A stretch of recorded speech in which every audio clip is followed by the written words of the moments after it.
Hello,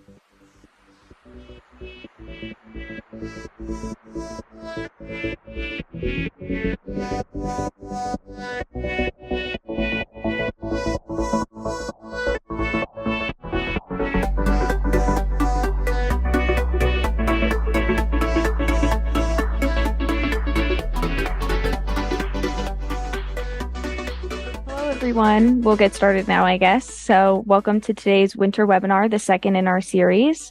Today we have Shayla Carroll presenting on adverse childhood experiences, or ACEs. Shayla Carroll is a licensed social worker working towards her clinical licensure to obtain her LCSW in the state of New Jersey.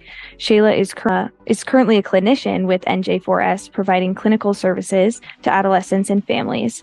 Shayla began her career working with Rutgers Future Scholars, a college access program for first-generation students. She has experience working as a school-based mental health counselor for middle and high school students. Shayla went on to provide therapy in a private practice setting to youth, adolescents, and families. She continued her journey working as a clinician on an adolescent inpatient psychiatric unit, where she gained experience working on a multidisciplinary team with children, teens, and families in crisis. Shayla is passionate about working with adolescents who often fall through the cracks and guiding them to identify and utilize their strengths to improve their quality of life. She's a first-generation student leading by example. Shayla loves nature and sunsets and immersing herself through travel, spending time with people she loves, reading, and will never turn down dessert. Please give your attention to Shayla. Thank you, Amanda. Hello, team. Good afternoon. Like Amanda just said, my name is Shayla Carroll. I'm a licensed social worker, and I am going to be doing a presentation on ACEs. So let me just get this up.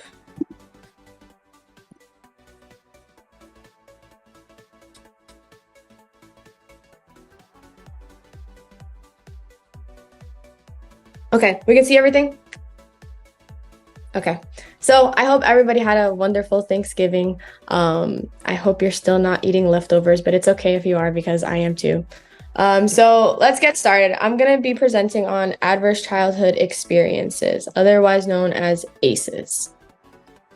So before we get started, I want to talk about how we're going to be addressing conversations regarding trauma, abuse, and stress. So if you need to take a break, if you need to take a step away for a second, it's okay. Go ahead, take the time you need. The presentation is being recorded. And number two, because we're talking about stress and trauma, if you're not in a secure and safe location, please just make sure that you have headphones on. So what are we getting into today? Adverse childhood experiences. We're talking about what they are, how ACEs impact development and behavior, and how those impacts of development really are linked to poor health outcomes. We're going to talk about identifying children with adverse childhood experiences and how helping professionals can intervene. So when I say helping professionals, I don't just mean therapists. I mean anybody working with people, right? Nurses, doctors, teachers, educators, anybody who's in that helping profession. So here on the right, you'll see a pyramid, and we're going to go back to it very often, just as a check-in to see like what we're going over and where we're at. So we're talking about adverse childhood experiences from when it happens all the way to a time a person passes away. So really the whole life perspective. So before we get into adverse childhood experiences, I just want to talk a little bit about stress. So there's 3 different types of stresses, right? The first one is positive stress. Positive stress is that stress that's kind of good. You might have a positive stress response if you're going to the doctor, you're having a first day at school or first day on a job, you're performing, you're public speaking, right? You might have some stressful response, but you can get through it. Tolerable stress is serious, temporary, stressful responses. So these are very stressful and these are very serious events, but because you have a supportive caregiver or a supportive relationship with someone, they can really help you get through it. So what are we talking about with tolerable stress? We're looking at injury, an accident, loved one passes away, you're relocating, right? Kids have to relocate and start a new school. natural disasters. These are very stressful, but you can get through it with those supportive relationships. Then there's toxic stress. I don't like to use the word toxic too much, so I'm going to be referring to this as chronic stress. And this is when there's prolonged activation of stress without having those supportive relationships that are in tolerable, stressful responses or situations. So what is chronic stress? Abuse, caregivers with mental illness, exposures to violence, being from a violent or community that's having a lot of issues in it, right? That can be chronic stress. And when I'm talking about adverse childhood experiences, I'm really talking about this chronic stressful state. So what are ACEs, right? What are adverse childhood experiences? I'm going to start by defining some words. So adverse, right? We're looking at bad, harmful, hurtful, unfortunate, unpleasant childhood before the age of 18 years old. So a really unfortunate event that is happening before 18 years old. And the study that came out showed that these experiences are linked to chronic health and social problems. This can be diseases, and it could be going to jail. So what are we looking at? We're looking at physical, sexual, and emotional abuse. We're looking at physical and emotional neglect. We're looking at household dysfunction, violence against a mother or stepmother, parents being separated or divorced. We're looking at mental illness, and that can be diagnosed or undiagnosed. Substance use in the home, a household member being incarcerated. Those are all taken into account for the adverse childhood experiences study. Now, that's not to say that there's not other adverse childhood experiences, such as the death of a loved one, right? Racism, systemic barriers, poverty, school, community violence. Those are all adverse childhood experiences. But for the sake of the study, just the ones that are in that darker color are the ones that are taken into account. So, how did the adverse childhood experiences study come to be? There is a doctor, Dr. Vince Felitti, who is the founder of Department of Preventative Medicine for Kaiser Permanente. And he was doing an obesity study, and he was finding that people were losing weight, but they were dropping out. So they were having these positive results, but they were dropping out, and he couldn't understand why. So he went on to ask them questions, interview them, see what was going on.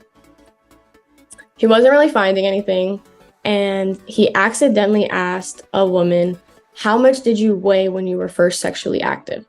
Instead of asking, "How old were you?" And she said that she was 40 pounds and that it was at the abuse of her father. And she started breaking down. So he was finding that every other person was providing information about childhood sexual abuse. And he said, "I thought this can't be true. People would know if that were true. Someone would have told me in medical school." He found that of 286 people, most had been sexually abused that he was interviewing. That's a little ambiguous, most, but that's the language that they used. And he found that people really were not viewing their weight as the issue in that study. The issue was the abuse that they endured, and eating was the solution. So eating was the coping skill. And he presented this information, and someone was like, "You need to make this larger scale in order for people to really believe you." Dr. Robert Anda of the CDC heard it. They joined forces and they created the ACEs study, which studied about 17,000 people from 1995 to 1997.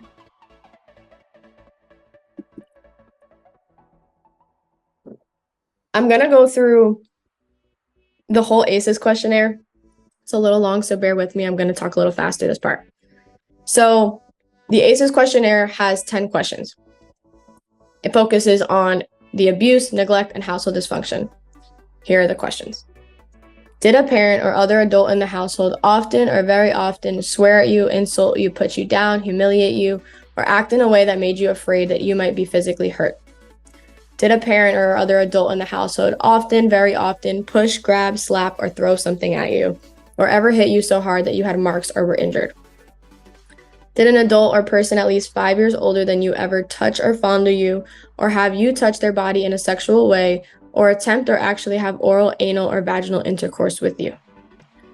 Did you often or very often feel that no one in your family loved you or thought you were important or special? Your family didn't look out for each other, feel close to each other, or support each other?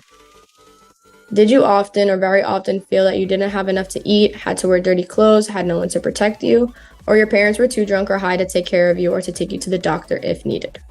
Were your parents ever separated or divorced? Was your mother or stepmother often or very often pushed, grabbed, slapped, hit, or had something thrown at her? Sometimes, often, or very often kicked, bitten, hit with a fist, or hit with something hard, or ever repeatedly hit over at least a few minutes or threatened with a gun or a knife? Did you live with anyone who was a problem drinker or alcoholic or who used street drugs? Was a household member depressed or mentally ill? Or did a household member attempt suicide? Did a household member go to prison? So how do you add this up? Every question you answer yes to, you get a 1. And at the end, you add that up. So if you answer yes to one question, your ACE score is a 1. If you answer yes to 5, your ACE score is a 5. If you answer 10, your ACE score is a 10. So I'm just going to take a little pause right here. That's kind of a lot of information, and we're going to keep going. So why are we talking about this? The statistics regarding children and adolescents surrounding these traumatic experiences are really significant. We're looking at very significant numbers here. 60% of children and adolescents have been exposed to crime, violence, and abuse. About half, 1 in every 2 children of youth have been assaulted at least one time. About 1 in 3 kids have witnessed violence, been victims of bullying, or have witnessed a stabbing or witnessed a shooting in a community. 1 in 3. About 1 in 4 kids under the age of 4 have experienced a traumatic event, and about 1 in 4 kids were victims of robbery, vandalism, or theft. 20%, about 1 in 5 witnessed violence in their family or their neighborhood. 16% of youth aged 14 to 17 were sexually assaulted or sexually abused. These numbers, in my opinion, are severe underrepresentation of the problem.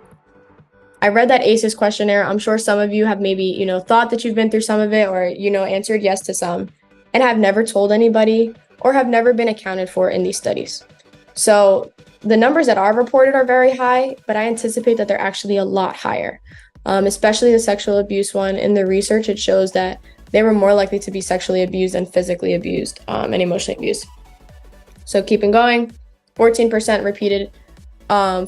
of children were repeatedly experienced maltreatment by a caregiver, and 10%, 1 in 10 children and adolescents reported 5 or more exposures to violence.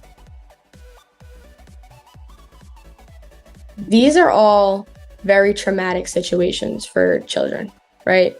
So right now we just went over all of adverse childhood experiences, what they are, what the study entails. Now we're going to be going into how these experiences are traumatic for children and adolescents. So there's a long definition on the right side of the screen that I'm not going to read. I'm going to read this short version of trauma that says, trauma is a response to an adverse event where physical and or psychological safety are threatened or are perceived to be threatened, which has lasting impacts. So it's just important to note that one situation can be traumatic for someone, and it doesn't have to be traumatic for another person. It's all about how your body interprets and experiences that event.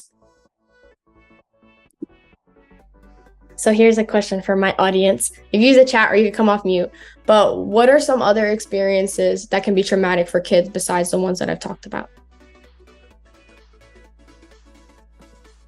Divorce. Definitely. Anything else? Think about like school-age children. Bullying. What'd you say? Bullying. Yes, definitely. Anything else? Any other thoughts? I forget if it said poverty. Yes, absolutely. And there was another one besides poverty? Oh, I'm just thinking of like for immigrant children just moving from one country to another. Could be a little bit.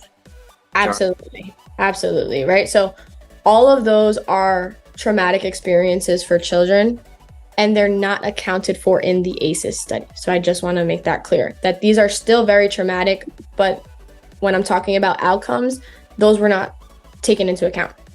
So some other traumatic experiences for children, like you all said: bullying, lack of friends, teen dating violence, low income, unstable housing or homelessness. There are youth who are homeless. There is actually a significant amount. Isolation, right? COVID-19, a lot of trauma from COVID-19 for everybody regarding grief, death, isolation, all of that. Family conflicts and vicarious trauma. So anything that we're seeing on social media that we are absorbing, specifically children, right? It can be traumatic for them. Okay, one more question. So what's the body's goal when experiencing a traumatic event?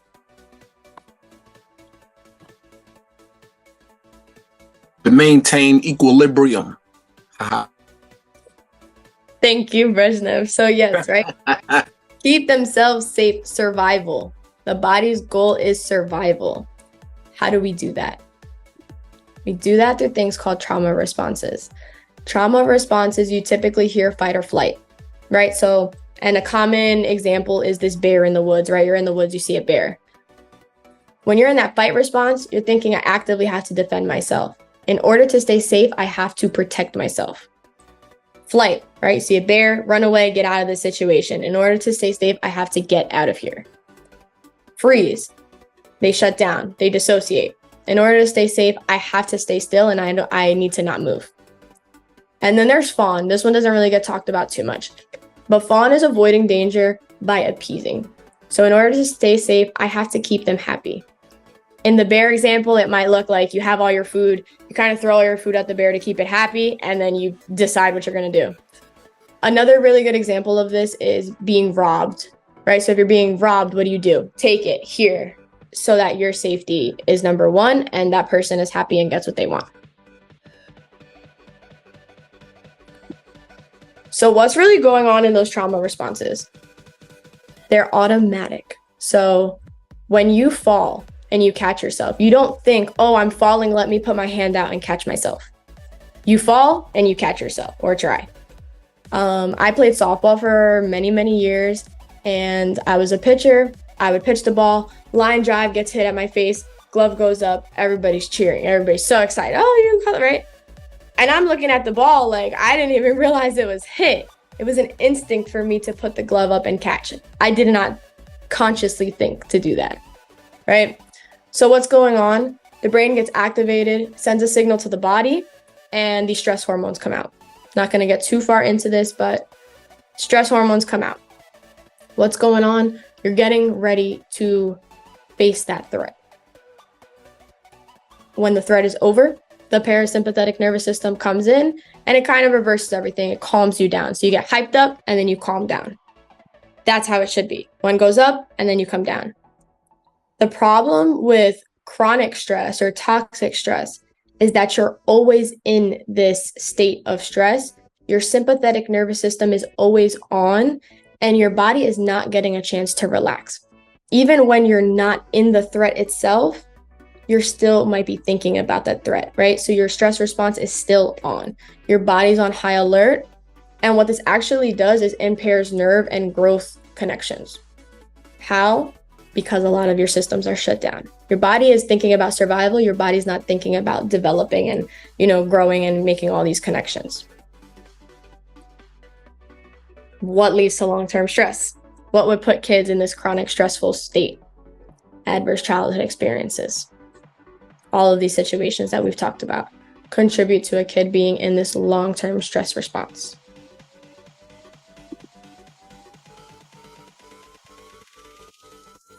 So we're going back to trauma responses.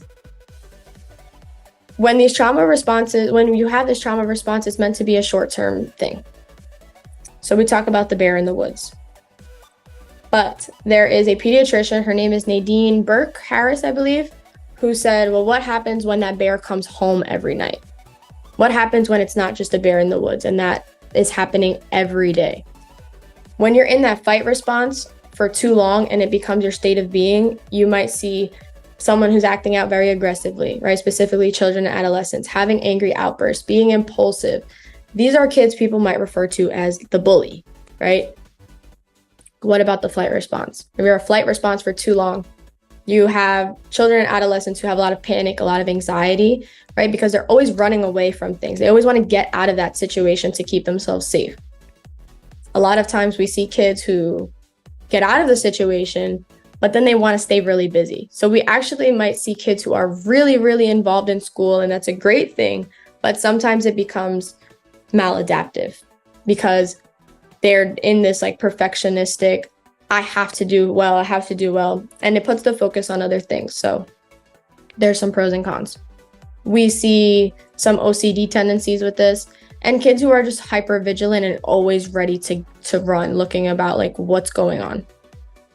Then we have the freeze. What happens in the freeze response for too long? Depression, detachment, right? They're really shut down. And because they're shut down and they're stuck, they struggle with making decisions. They might avoid people's situations, and they might be really isolated.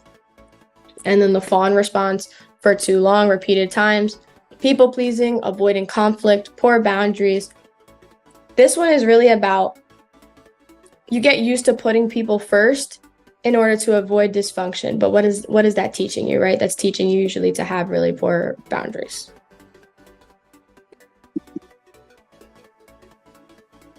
So what are some other impacts of chronic stress? Besides the one we just talked about, I think we often see this in children and adolescents in school. Why? Because when they're not at home, they're typically in school. So here's some of the pictures on the side, right? What are we looking at? We're looking at kids or adolescents who might be avoiding people, places, and situations. These are kids who might have a lot of mood changes and irritability. Why? There's so much going at home.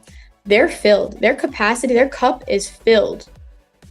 They can't really tolerate much other stress or something that's going to make them emotional, and they might seem to overreact, but really it's just that they're not able to ever go back down to baseline. These kids might have difficulty showing affection, difficulty falling asleep or staying asleep, which, we might get kids sleeping in class. If a kid is constantly sleeping in class, that's concern for something else going on. I don't think it's just that, like they're super bored in the class, maybe, but usually there's something else going on that really should be looked at. We're looking at kids and adolescents who maybe wet the bed, regression, so their development is going backwards, and changes in appetite. These might be kids who, I don't eat breakfast, I don't eat lunch. Well, you should be. So what is going on that, a growing child and adolescent's not eating? Or maybe they're eating too much. So when we're thinking about school environments, we might see kids have difficulty concentrating, difficulty learning, difficulty with their behavior. And this might come out as maybe ADHD tendencies or behavior difficulties. And in all of these situations, we really want to kind of address what's causing the problem. Some physical impacts of stress. So I'm sure everybody here has been through a stressful event before and felt it physically at some point, whether that's muscle tightness, back pains, tension headaches, right? Anxiety where your heart rate's going really high, or you're getting like super jittery, or your stomach hurts, panic attacks, right? You're breathing really, really fast. Digestive issues, bloating, acid reflux, gas, changes in appetite.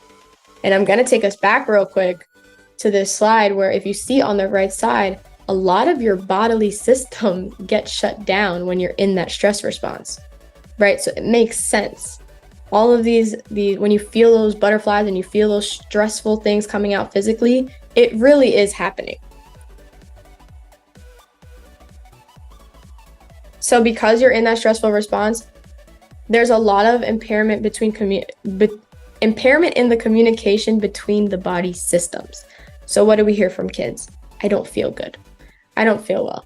My stomach hurts. My head hurts. They go to the nurse, they go to the doctor, nothing's wrong. Something is wrong, it just might not be physical yet. All right, check in. So we went over adverse childhood experiences. We went over brain development. We went over how it impacts the kids socially, emotionally, and cognitively, and physically. And now we're getting into the adoption of health risk behaviors. What does that mean?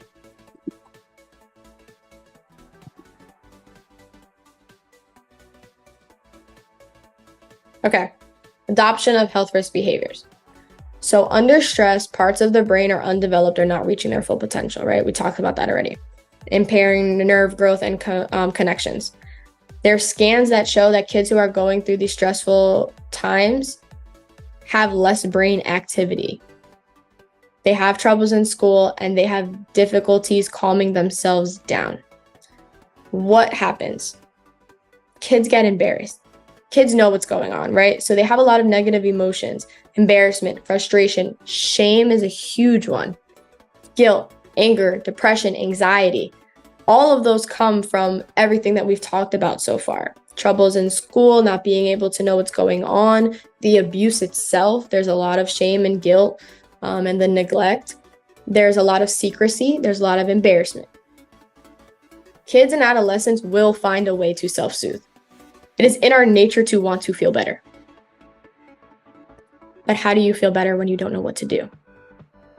Kids will find a way. Adolescents will find a way. Adults will find a way. We will always find a way. The issue when we're talking about children who are experiencing ACEs is that most of them lack healthy role models. They lack people to show them healthy coping skills. A lot of people don't even know what coping skills are or what they look like. And so they take matters into their own hands. This is what we call risk-taking behaviors and the adoption of those health risks. So kids might start smoking, drinking, experimenting with drugs, opioids. They might really get depressed, right? They might stop doing any type of physical activity, which really impacts the body. Their eating habits might change. They might undereat as a coping skill. They might overeat as a coping skill. And the reason why the ACEs study came out, right, was because it was found that people were overeating as a coping skill to deal with abuse.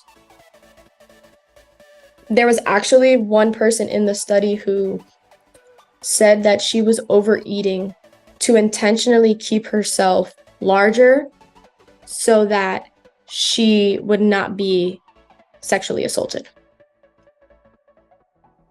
Dangerous situations, right? So kids who are putting themselves in dangerous, risky situations to get that adrenaline up. Their adrenaline is up already. So they're like chasing that adrenaline rush. So they might shoplift, right? They might meet people online. It's a huge one right now. They might act out sexually. There's a lot of other dangerous situations that adolescents can get themselves into. And I'm sure you guys have probably gotten yourselves into some of them at some point. Self-injurious behaviors, cutting, scratching, burning, hitting. Self-injury is largely associated with a release of those emotions that are on that left side, a release of the embarrassment, frustration, shame, guilt, a release. They will find a way to make themselves feel better. So what's important to note with the adoption of health risks is that these behaviors are initiated during childhood and adolescence. This is what makes people at risk. So why should we care? What happens to us in childhood does not go away in adulthood.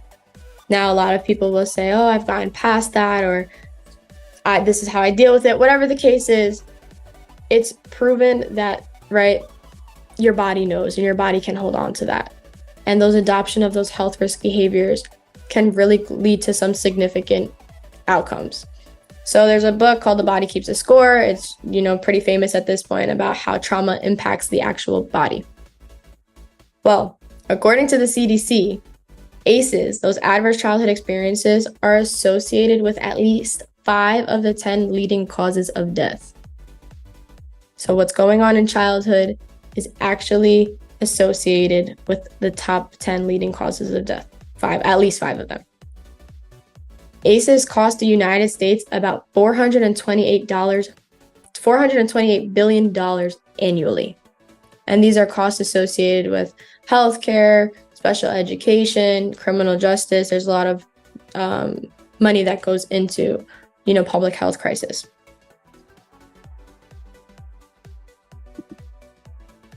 So what are we looking at? The prevalence of ACEs in adulthood. At least two out of 3 adults experience at least one ACE. 17.3% experienced 4 or more ACEs. So in the United States, out of 331.9 million people, 56.4 million people have experienced 4 or more ACEs. You're actually, I think it's substance abuse. If you answer yes to that substance abuse question on the ACEs questionnaire, you're 80% more likely to have at least one more ACE. So another concerning statistic, 98% of the prison population has at least one ACE. 78% of the prison population have 4 or more ACEs. So when you're looking at people in prison, 78, almost 80% of them have 4 or more ACEs. What does this mean? How does this contribute to diseases and disability and social problems in the long run? So 1 or 2 ACEs, right? You answer yes, 1 or 2 ACEs. You're 2 to 4 times more likely to have serious financial problems, have job problems, smoke, use antidepressants, develop pulmonary disease, and develop STDs. Again, here we're really looking at what happens when you're using those maladaptive coping skills and those risky behaviors for some time. 3 or more ACEs. You're 60% more likely to experience risk of autoimmune diseases. Not going to get too far into this, but it shows that a lot of stress and the body system's getting shut down. There's a lot of inflammation associated with it, and inflammation is actually associated with a lot of these autoimmune diseases. 3 or more ACEs when we're looking at school age, like students, they're 3 times more likely to have academic failure. They're 4 times more likely to have poor health. So think about kids who are constantly going to, can I go to the nurse? Can I go to the nurse? Can I go to the nurse? Going to the nurse. 5 times more likely to have severe attendance problems, and 6 times more likely to have severe behavioral problems in school. We're going to get back to this part. 4 or more ACEs. 4 is like the magic number in the ACEs world. 4 or more ACEs significantly increases your risk for a lot of health outcomes and social problems. I'm going to read through all of these. Bear with me. When you have 4 or more ACEs, you're 2.5 times more likely to be diagnosed with cancer or lung cancer. 3.7 times more likely to have anxiety. 4.4 times more likely to have chronic depression. 4.5 times more likely to develop Alzheimer's disease. 5.6 times more likely to engage in illicit drug use. 5.8 times more likely to have problematic alcohol use. 7 times more likely to go to prison. 7.5 times more likely to experience violence and victimization in adulthood. So we're not talking about children anymore. We're talking about as an adult. Someone who's experienced 4 or more ACEs is more likely, 7.5 times more likely to experience victimization. 15 times more likely to attempt suicide. 15 times. And 1,350% more likely to face opiate abuse.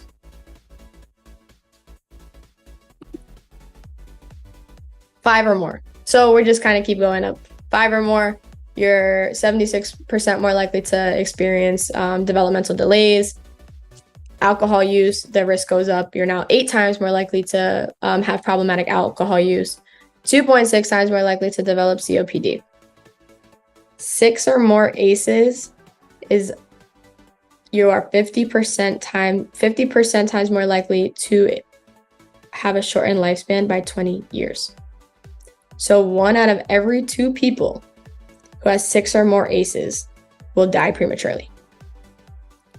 And 6 or more ACEs, 4,600% more likely to face opiate addiction. So these numbers are very concerning. And this is why people say that ACEs is really like the leading public health crisis right now, because this happened. So we really should start connecting the idea of what happens in childhood really, really, really follows you. Whether you think it or not, the studies are showing that it's impacting people physically and socially. All right, check-in. I think this might be our last one. So adverse childhood experiences, we went over that. We talked about how ACEs impact neurodevelopment. We talked about what happens socially, emotionally, and cognitively. We talk about how all of that leads to the adoption of health risky behaviors, risk-taking, right? And then we went over all of the statistics that show all of that leads to diseases, disability, and social problems, which ultimately is linked to premature death by 20 years. So what do we do? So before I talk about that, ACEs, people really talk about preventing ACEs. How do we prevent ACEs? But by the time someone is sitting in front of you, they have already experienced that adverse childhood experience, whether they're a child or they're adult. They've already gone through it. So yes, we can talk some prevention, but really I'm going to be focusing on what do you do when the kid is in front of you? What do you do when the parent is in front of you? So what can we do? Identify these students young. Those statistics we already went over, but if you have 3 or more ACEs, right, you're more likely to act out in school. Academic failure, poor health, attendance problems, behavior problems. What happens to these children? They get in trouble. If you get a detention, they get a suspension, they get in trouble. Very rarely is somebody really addressing what's going on, and they're really just, getting them in trouble or reprimanding them or having a consequence for their action. But they're not really looking at what is going on to make this child act out. Why is this student failing all their classes? Why are they going to the nurse all the time? So what we can do is what we're doing right now. Just train staff and community members on adverse childhood experiences. A lot of people do not know what they are. Teachers should be aware of this. Community members should be aware of this. Why? When they know what to look for. So in schools and even in community centers, we can teach social emotional learning. What is that? It's really just learning in a way that talks about social emotional stuff, right? Interpersonal communication, problem solving, mental health, substance abuse, conflict management, empathy, coping skills, regulating your emotions. You're teaching with empathy. And a really big way to do this is just by starting off with an emotional check-in, which I actually should have done in the beginning of this presentation. So an example of this is really, putting a scale 1 to 10. Say we're on Zoom. Hey everybody, good morning, good afternoon, how are you? I just want to do a quick check-in on a scale from 1 to 10. 1 being the lowest energy possible, 10 being you are super energetic, you had 5 cups of coffee today, you're feeling great. Where are you? What does that do? That helps you gauge your audience. That helps you understand where your students are at, helps you understand where people are at. If their energy levels are at a 1 or a 2, and you're coming in on a 10 and teaching them, they're going to sit there and be like, right? They're not going to be very engaged. Other things about social emotional learning, calm down corners, encouraging coping skills, having lists of coping skills everywhere. Encourage emotional expression, have kids do art, have kids write. Not everyone can sit and talk, especially at those younger ages. That is why play therapy and stuff like that exists. Acknowledge their strengths. How many times do we point out to people what they're doing wrong? Think about even your family members, right? What are they doing wrong? Why are you bothering me? Why are you pissing me off? You're doing this. You should do this better. You can do that better, right? But we never acknowledge somebody's strengths. We never really take the time and say, you know what? Thank you for doing the dishes, or thank you for taking out the trash, right? Something simple like that. But even in a school setting, like, look, it looks like you're working really hard on this assignment, even if, they didn't do too well. Just acknowledging people's strengths. It really doesn't happen as much as you think. And I would actually encourage most of you guys to go acknowledge somebody on a strength in the next week or so and watch their face, because a lot of people are usually taken aback. They're usually caught off guard when they're getting a positive feedback. And do group work. right? A lot of these social emotional impacts of chronic stress you'll see in group work. You'll see the kids who are a little more shy. You'll see the kids who are acting out. You'll get to see how kids interact with other kids, and this is where you will see all of those really come out. Why? Why are we identifying students young? Why are we identifying these people young? According to Dr. Folletti, right, the one who came up with this ACEs study, he reported that most people never receive services. Most people he was talking to and doing this ACE study have never received any type of services. So they are carrying this abuse, trauma, neglect, household dysfunction to the point where it can lead to a premature death, and not once are they receiving some type of mental health service for it.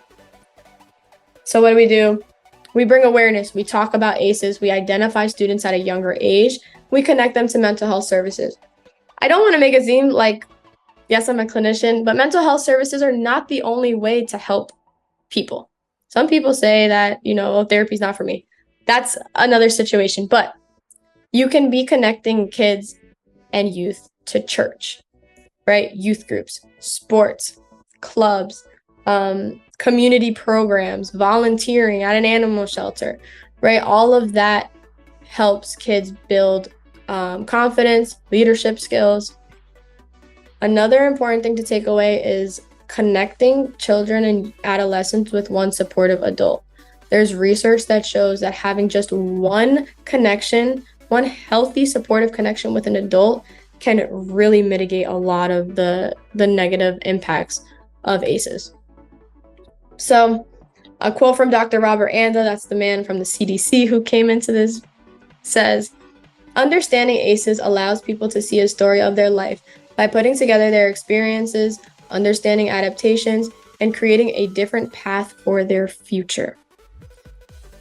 It allows people to release the shame, to release the blame, to release the confusion. And there's so much power in just being able to release those emotions and not feel like it's your fault for what happened to you. And what does that do? You get to use your experience as a way to empower change for yourself. What else can we do? We can teach resilience and coping skills. So as part of this winter webinar series, not next week, but the 2 weeks after that, we're going to be presenting on resilience and coping skills. So I'm not going to get too far into that. Model healthy coping skills, hobbies, and interests. Have pictures up. And there's definitely a big cultural aspect here because my Hispanic family, when they hear certain things that I do, when I travel or when I hike, or they're like, "You're doing what?" Like, we don't do that. And I'm like, well, I do that. Why? Because I'm learning and I'm modeling. So when I have clients, students, people in front of me, I can sit there and say, I like to travel. I like to read. I like to eat. I like to meditate.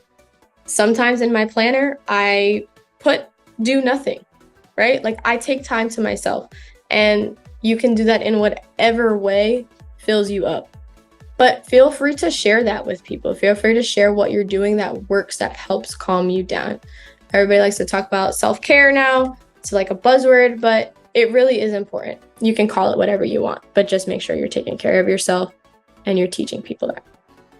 That goes into that, right? Leading by example. Instead of questioning behavior, why are you acting out? Why are you doing this? Sit down. Like, instead of questioning the behavior, asking people what has happened to you, thinking about what is going on for them to be acting out in the ways that they are. Connect with the youth you work with. Connections are key. Those supportive adults are key. Ask more than just how are you, because most people are going to say, oh, I'm good. Ask more than that. Ask about their weekends. Ask about what they did. There's actually a situation I had in middle school where I ran into a wall and I got a black eye. And I had one teacher in a whole middle school pull me aside and say, "Are you okay?" And I'm like, "Yeah, I ran into a wall." And she's looking at me like, "Are you sure? Like, is everything okay at home?" And it wasn't until I was older and in this field that I realized that this is what she was doing. She was trying to make sure I was okay. And I was like, why is she asking me these questions? She thinks I'm getting like beat at home. Like, no, I literally ran into a wall. But kids will say that.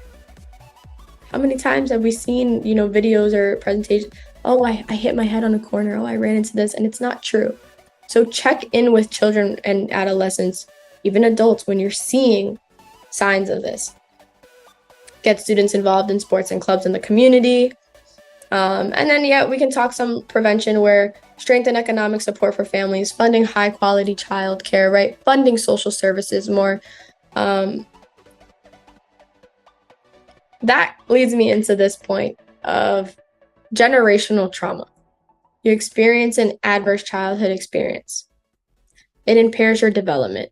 You act out in school. You're acting out somehow with these maladaptive coping mechanisms, right? And you're having these poor health outcomes. What does this lead to? Substance use, mental illness. I got over it. I got through it. Oh, that's normal. That's normal where I come from, right? I hear that often. Well, that's normal in my family. And it is normalized in that family, or maybe it is normalized in their culture. And that's okay that it's normalized for them, but we need to bring awareness to the fact that this is not how things are supposed to be, right? We need to address that underlying issue. So when people are using substances, they're having mental health challenges that are going unaddressed. They're more likely, right, to be working low-wage jobs when they're failing out of school and they're not doing well because they're always getting in trouble, and nobody ever identified them to need help. So they get stuck in this cycle. 7 times more likely to go to prison, right? They're doing these risky behaviors. And what happens? These people have children. We have children. And the cycle continues. So when I talk about identifying people and bringing awareness to this, it is so that people know what's going on and then they can maybe do something about it, right? How do we, just by acknowledging it and knowing that this information is out there is enough for us to think, maybe I should do something differently for the next generation. And that's really key in the preventative aspect in families. So I'm going to leave you with this quote from Dr. Robert Anda, again, the CDC man. Doctor, I shouldn't say man, but when people understand their ACEs and their score, they can begin to understand their own story better and understand what happened to them was not their fault, and that the adaptations that come from exposures to adversity are part of how they dealt with the environments they grew up with. They can begin to see themselves differently and release themselves from shame, and then their experiences become an asset. They can take their experiences and commit themselves to reducing intergenerational adversity. When people understand their story and reframe it, they become empowered. So hopefully you can take this, learn some things, educate some people, have these conversations, and just spread the awareness about ACEs so that people can take what they learn from this and be empowered to do better for themselves and for their future generations.